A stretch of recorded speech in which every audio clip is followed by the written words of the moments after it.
Olá, vamos hoje apresentar aqui para vocês as mudanças de estado físico. Observe que nós já estudamos isso sob o aspecto de transformação de calor sensível e calor latente. Agora, vamos ver a coisa teórica. Então, vamos mostrar aqui os 3 estados físicos principais da matéria. Observe, os 3 estados físicos principais. Por quê? Porque entre sólido e líquido, nós temos estados intermediários. Nós temos o pastoso. Esse pastoso pode estar mais perto de sólido, mais perto de líquido. Nós temos gel, a gelatina, que é um estado intermediário. Então, os nossos 3 estados físicos principais são o sólido, líquido e gasoso. Observe, quando nós fazemos uma passagem daqui para cá, nós fazemos sempre uma reação endotérmica, isto é, o sistema recebe calor. Quando nós fazemos passagem daqui para lá, o sistema é exotérmico, isto é, ele cede calor. Vocês se lembram, quando nós trabalhamos com calor, mostramos que ele podia ser calor cedido ou calor recebido. O calor latente, nós dissemos, ele tem um lugar específico nessa expressão nossa. Por quê? Porque nós já sabemos as possibilidades que você tem nas mudanças de estado de ganhar ou perder calor. Observe então as nossas principais mudanças. Primeiro, a fusão, a passagem do estado sólido para o estado líquido.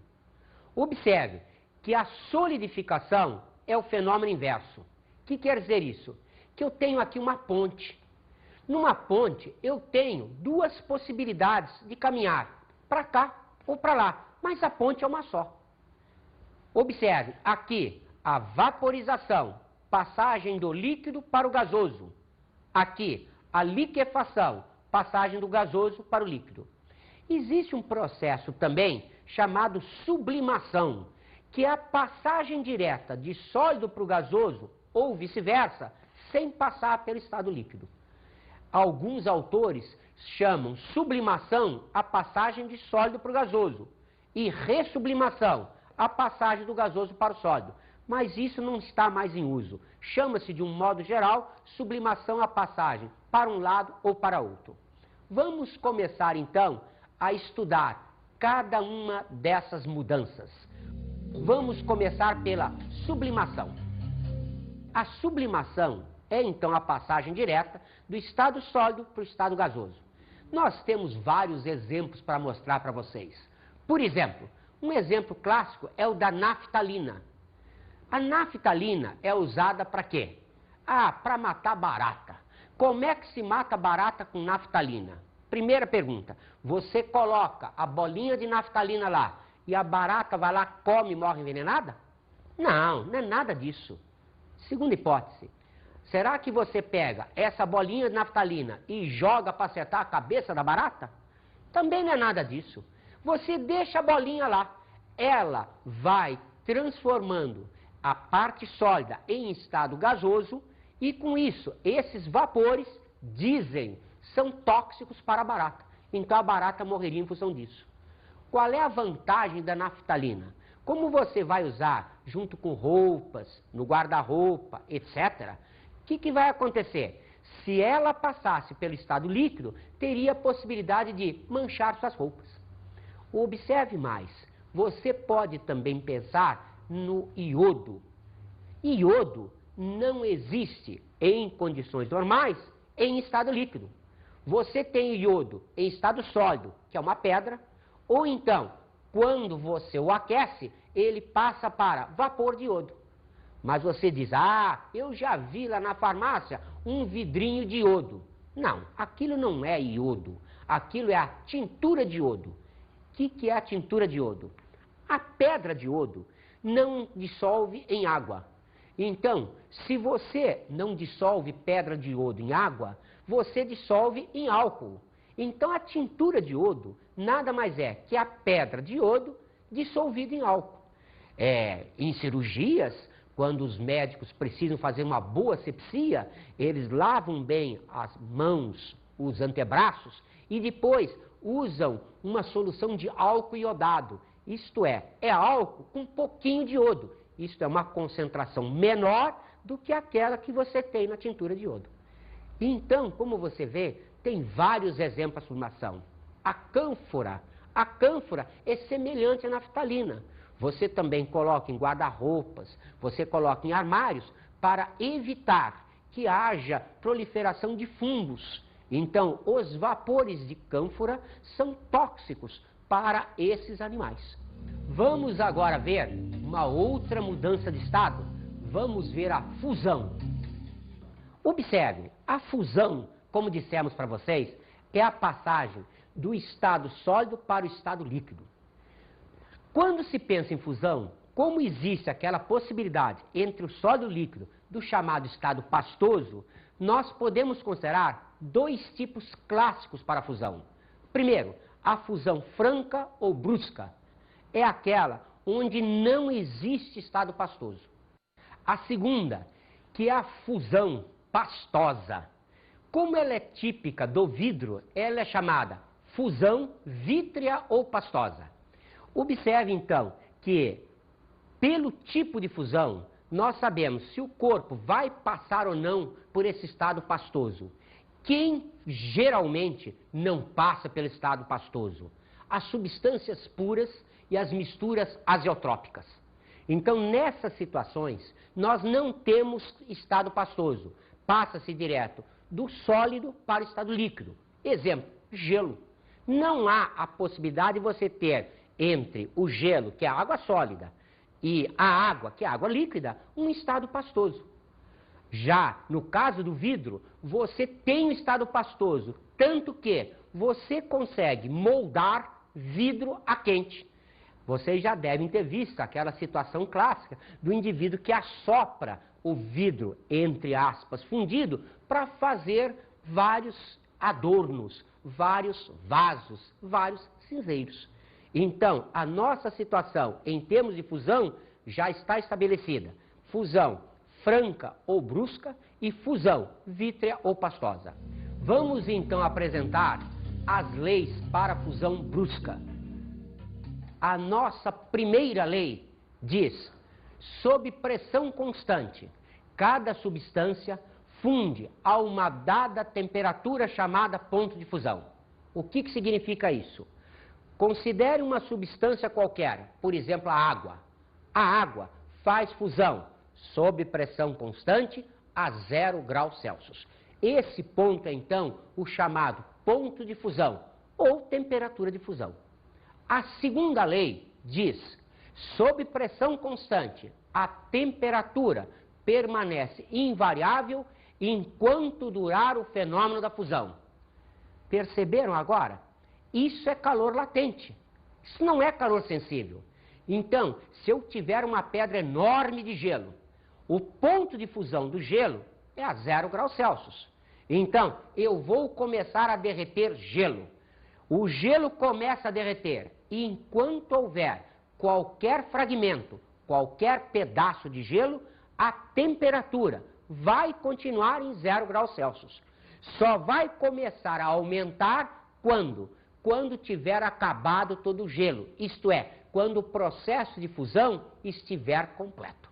Vamos agora observar o que acontece quanto ao tipo de fundente. Nós podemos considerar também dois tipos clássicos de fundentes. Os fundentes de primeira categoria, aqueles em que o volume aumenta na fusão, ou os fundentes de segunda categoria, onde o volume diminui na fusão. É interessante se observar por que nós fazemos essa distinção. Nós fazemos essa distinção especialmente por causa do caso clássico da água, o caso clássico do gelo passando para a água. Então, o gelo, quando passa para a água, ele sofre uma contração de volume.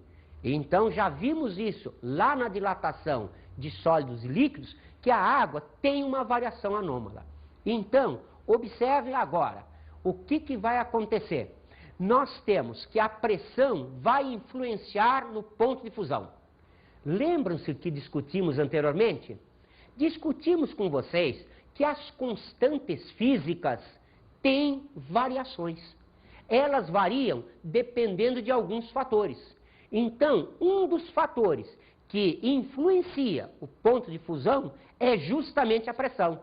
Então, por isso que nós temos essa distinção em fundentes de primeira e de segunda categoria. Por quê? A pressão vai influenciar diferente, quer seja um fundente de primeira categoria, quer seja um fundente de segunda categoria. Por exemplo, observe, nos fundentes de primeira categoria, o aumento de pressão eleva ponto de fusão. Se for um fundente de segunda categoria, ele abaixa o ponto de fusão.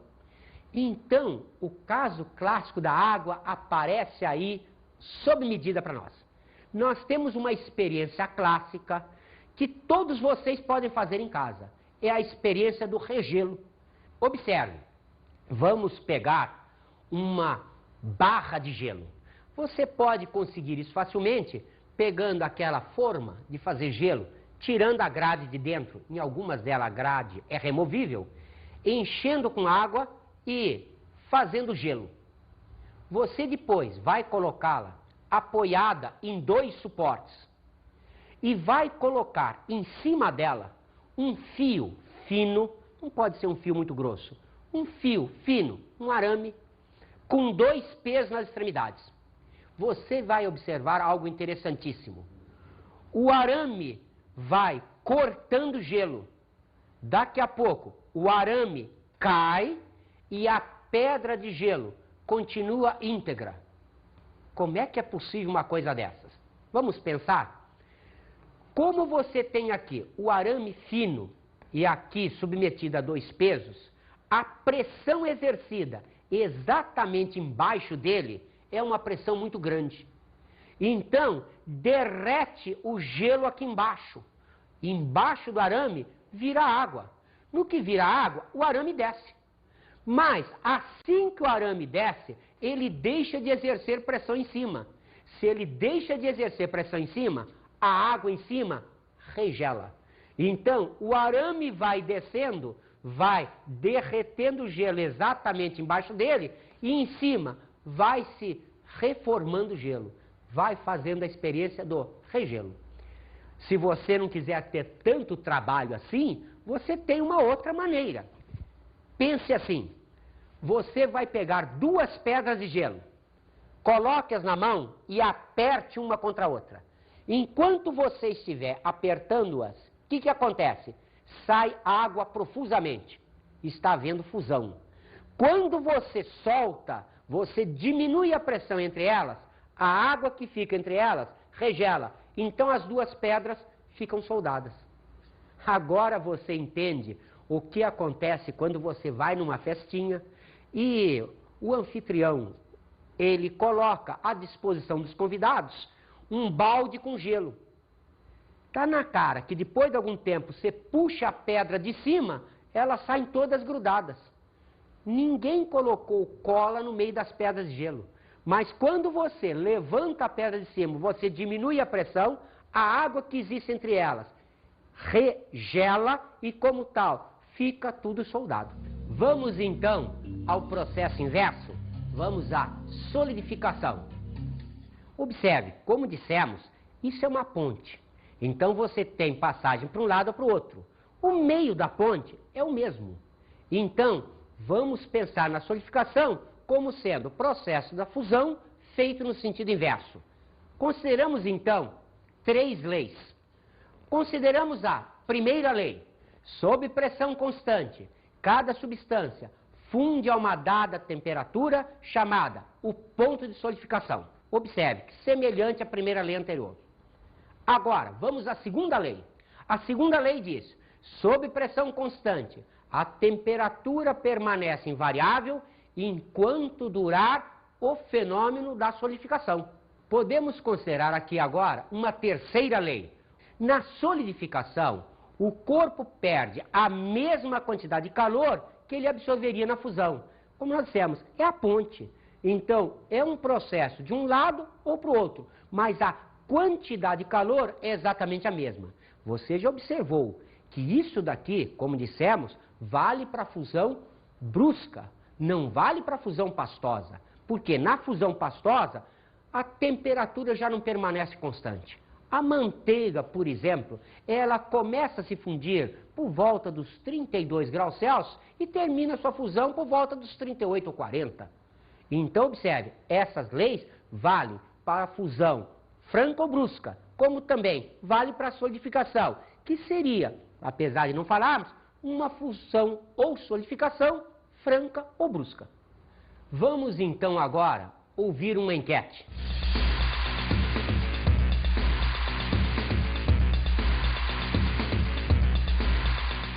Me conta uma coisa, por que a água não congela totalmente nos países de inverno rigoroso, que tem inverno rigoroso? Ela só congela na superfície, você sabe me dizer? Não. Talvez porque ela seja irregular ou coisa parecida. Eu não sei. Não. Não. Não também. Não. Faz a mínima ideia? Não. A superfície da água ela está assim vulnerável ao vento e a temperatura gelada. E a parte de baixo não, ela já está movimentando a parte de baixo. Só a superfície que fica meio parada. Por que a água nos países com inverno bem rigoroso, ela só congela na superfície, assim, nos lagos, e não congela totalmente? Olha, agora não sei te explicar isso. Como que você não sabe explicar isso? Ah, eu não sei, cara, porque também, isso que eu queria saber também. A superfície de rios e lagos sofre resfriamento por estar em contato direto com o ar frio. Quando a temperatura atinge valores menores que 4 graus centígrados, a água se dilata, tornando-se menos densa à medida que solidifica, e forma na superfície uma camada de gelo que, por ser mau condutor, impede o congelamento das camadas mais profundas. Como a densidade da água é máxima à temperatura de 4 graus centígrados, esta é a temperatura da água nas camadas mais profundas, o que favorece a continuidade da vida de animais e vegetais, além do abastecimento de água da população local.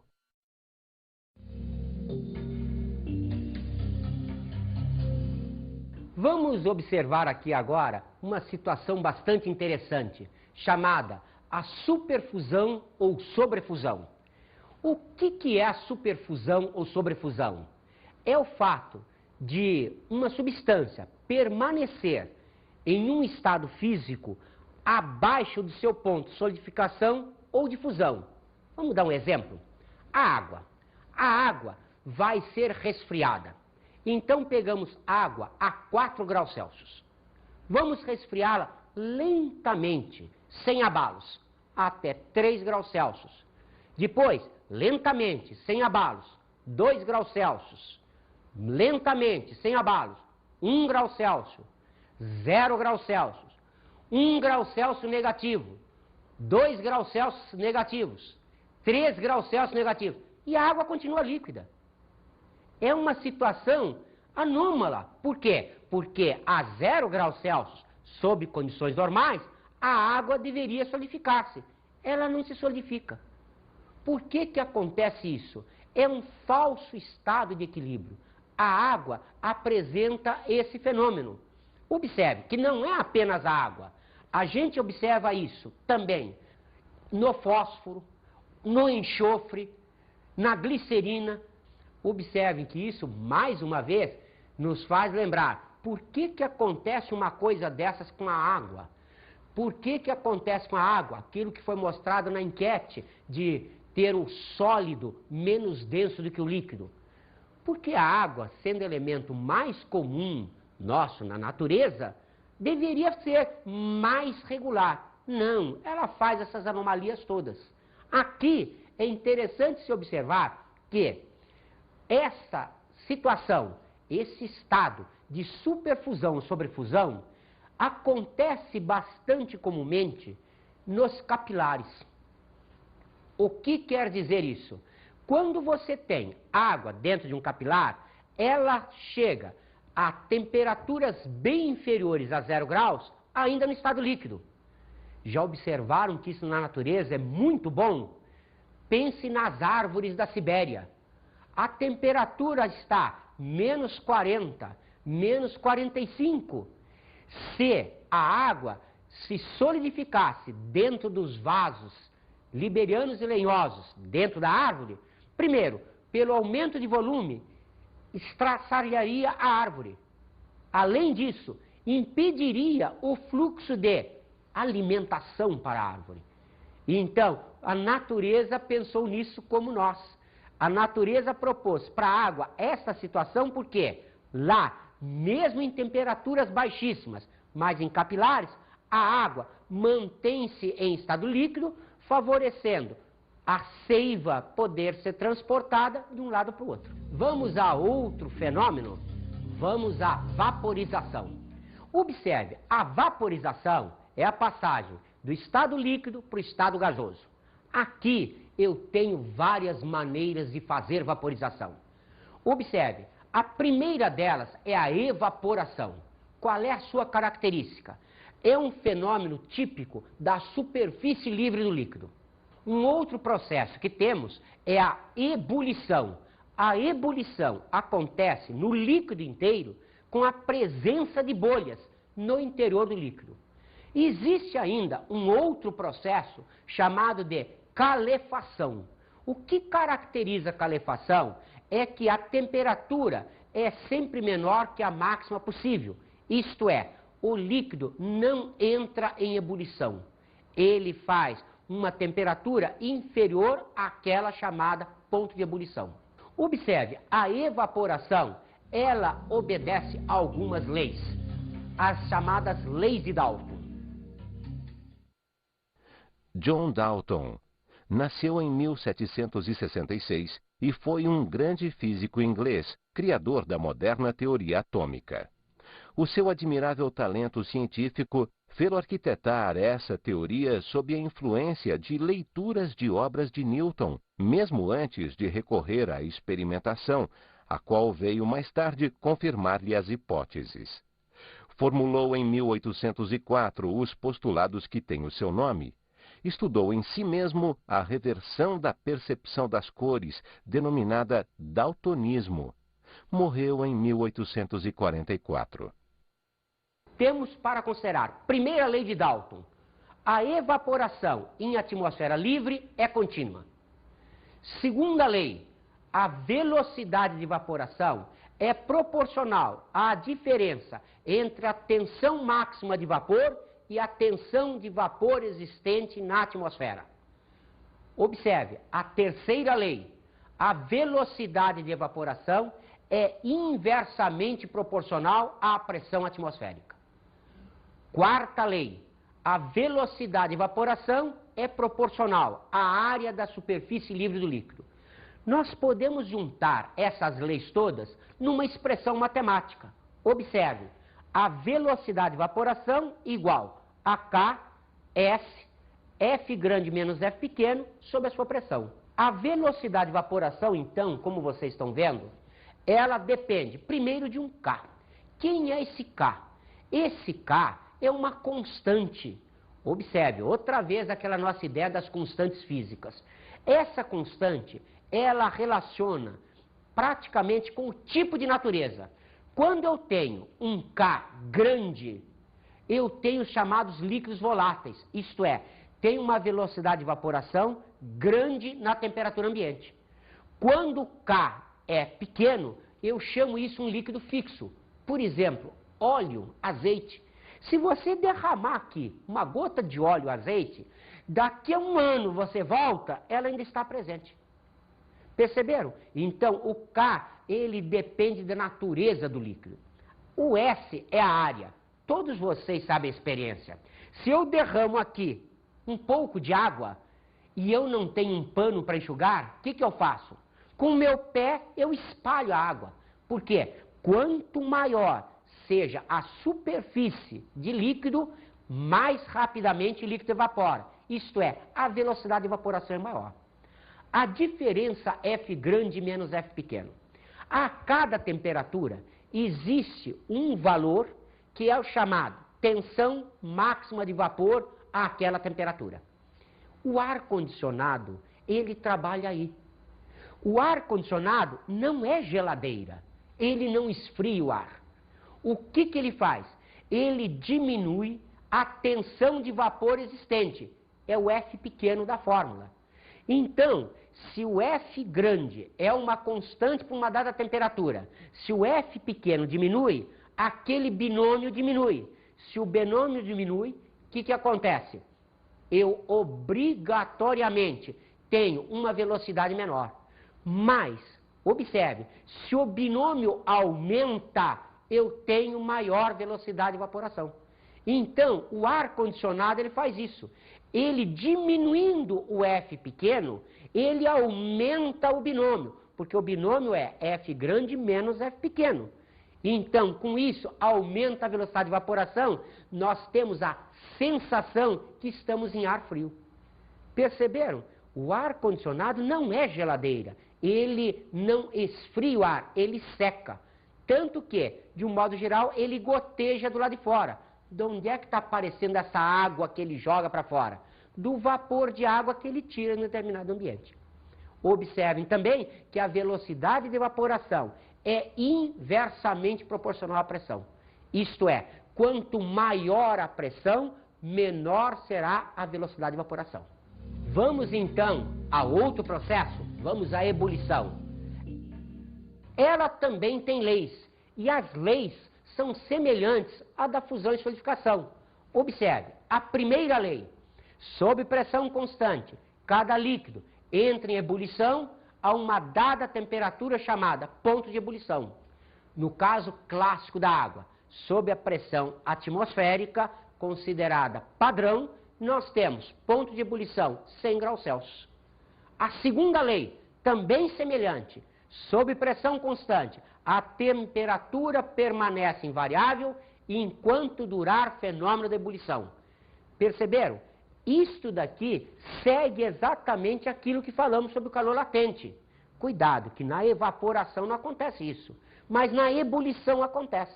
Uma terceira lei que pode ser citada é: a tensão de vapor produzido durante a ebulição é igual à pressão exterior.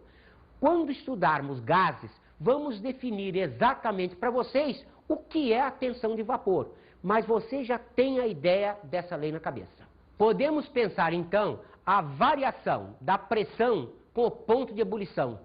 Lembrem-se, já vimos isso lá na situação clássica da fusão. Só que lá eu tinha a possibilidade de fundente de primeira categoria, fundente de segunda categoria. Aqui não tem nada disso. Aqui a coisa é direta. Sempre o aumento de pressão produz o aumento no ponto de ebulição. Então, sempre, como dissemos anteriormente, existe influência de outros fatores nas constantes físicas. Então, a constante física, ponto de ebulição, sofre influência de pressão, além de outros. Outro processo é a calefação. Observe, a calefação é um processo especial que você observa quando você goteja um líquido em cima de superfícies superaquecidas. Por exemplo, ferro de passar roupa. Quando você joga gotículas d'água, você vê a gotícula ficar saltitando e ir desaparecendo lentamente. Observe que a calefação também tem leis. A primeira lei diz: o líquido em calefação não entra em contato com a superfície. Como é que você pode demonstrar isso? Maneira simples. Se você, por exemplo, em vez de usar a chapa do ferro de passar roupa, você usar uma grade superaquecida, jogando a água, você nota que a água não chega a encostar na grade, porque se ela encostasse, ela passaria por ela. Então você nota que realmente a calefação é uma situação onde o líquido ele não vai encostar na superfície. A segunda lei diz: o líquido fica em temperatura inferior ao seu ponto de ebulição. O que quer dizer isso? Que vai haver grande produção de vapor e esse vapor vai atuar como isolante térmico e vai servir de mola. Por isso que a gotícula fica saltitando. Vamos então agora ver a liquefação, a passagem do estado gasoso para o estado líquido.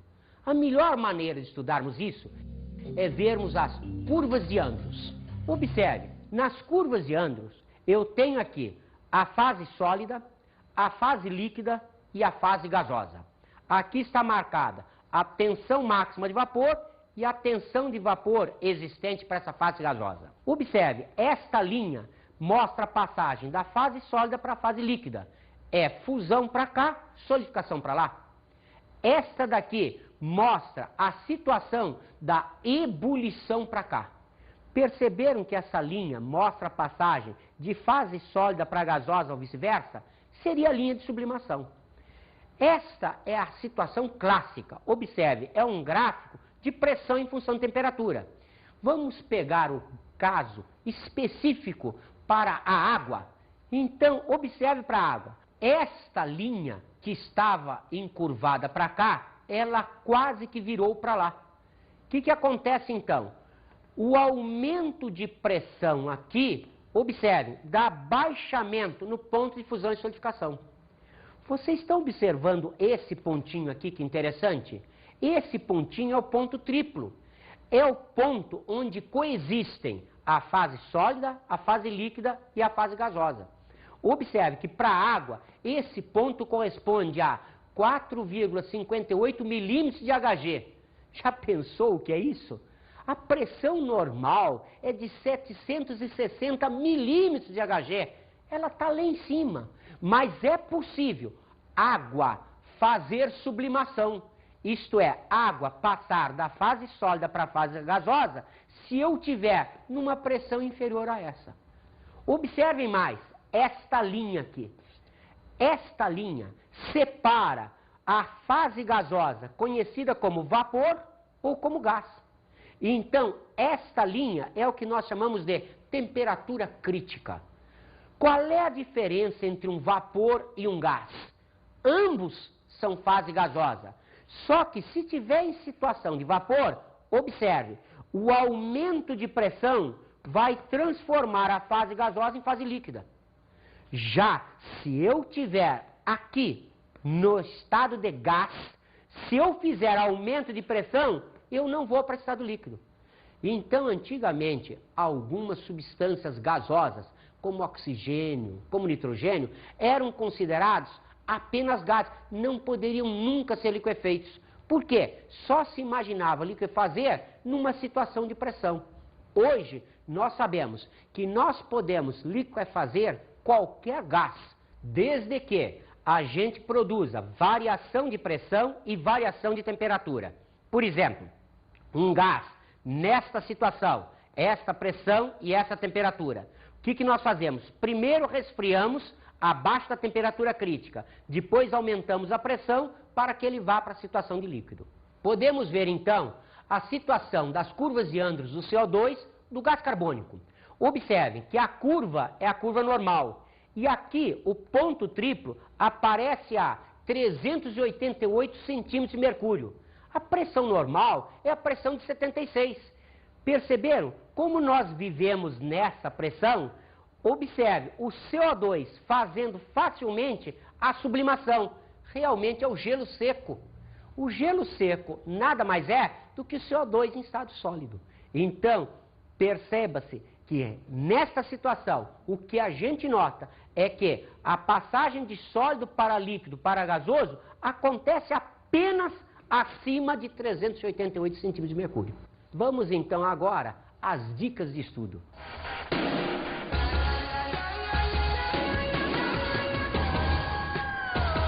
Então, observaram? Esta é uma aula bastante teórica, mas você deve associá-la àquelas ideias que fizemos, associando calor latente às mudanças de estado físico. Cuidado então, especialmente com as curvas de Andrews.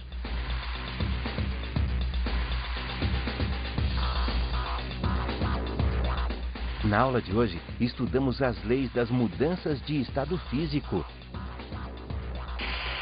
Vimos então a fusão, a vaporização sob suas três formas, a evaporação, a ebulição e a calefação. Vimos também que na liquefação você tem que tomar um cuidado danado para ver o que é gás, o que é vapor. Cuidado então, o que estiver acima de temperatura crítica é um gás, o que estiver abaixo da temperatura crítica é o vapor. Bons estudos!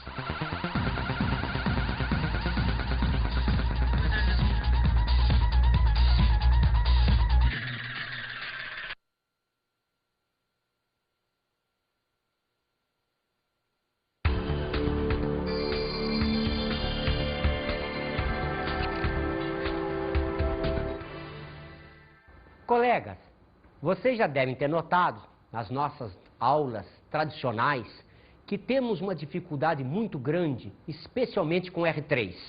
Então, nós propusemos mostrar aqui, para os nossos alunos, as curvas de Andrews apenas em R2. É mais fácil para eles entenderem. Mas lembrem-se, isso daí é R3. Nós temos aí as 3 variáveis de estado.